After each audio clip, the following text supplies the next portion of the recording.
Sanita has worked in a sweatshop for as long as she can remember.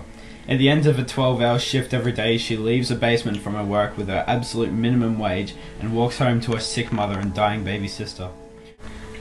She sat in the field. There was no grass and no trees, but near where she sat there was a flower. She looked at it. It was blue and yellow. She missed these colours. They reminded her of home.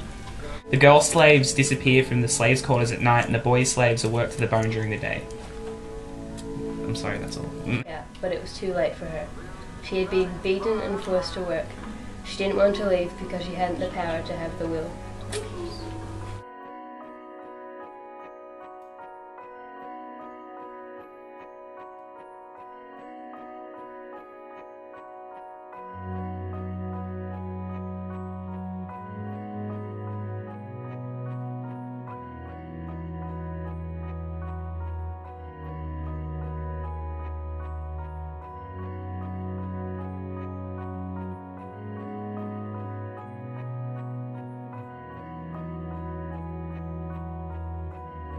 I'm Zahara. And I'm Jess. And we are part of the Melbourne Hills Task Force. I have a broken heart because humans are supposed to be compassionate and emotionally stable and we're supposed to be the supreme beings, but we live in a world where slavery is just part of the common life in a lot of places, and that's absolutely wrong and disgusting, and as much awareness as we can raise, we're going to raise, and we need to help because this needs to change. And I was about to add to that, but it's all good. I got so really quick. I know, I think it's terrible. I have a broken heart because I think it's terrible that so many people accept that this kind of stuff is happening and they don't feel like they need to do anything, they just let it happen. So I want to try to change that and make a change happen. I'm Lucia and I've got a broken heart.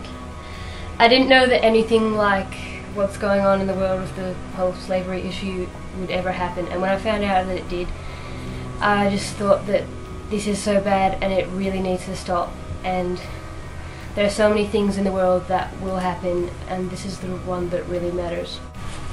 I'm Josiah and my heart's broken for these children because their lives have been stripped away from them. These kids had a future, they had a family, and they could have done great things. They had talents and ambitions and probably dreams, and all this stuff that happens has just not only ripped them of their lives and their hope, but their dreams and ambitions and what they were meant to do, what kind of an impact they would have in the future has just been stripped away from them, like their name was stripped away from them, so were their dreams and hopes. And that's what breaks my heart. Hi, I'm Tom. My heart's broken mainly because people seem to think that this sort of thing doesn't happen anymore, and that it only happened ages and ages ago. It's still happening and it's still a huge problem. And hi, I'm Tyler and my heart is broken because this issue of child sex slavery is unacceptable and it's disgusting, and I want to make a difference. That's why I joined this group. I'm Britt. I'm the Melbourne Hills Task Force leader. My heart was broken on the 2nd of January 2009 when through Paramore I discovered Love146. I had no idea the issue was happening in the world and I just had to do something about it. So, like 2 years on, we've had free dress days, we've raised so much awareness. This task force is just the beginning of such amazing things. I'm so excited, and hopefully with all our broken hearts put together we will create the biggest of change. I have a broken heart. I have a broken heart. I've got a broken heart. My heart is broken. my heart's broken. My heart's broken. My heart was broken, but now it's starting to feel like it's being sewn together.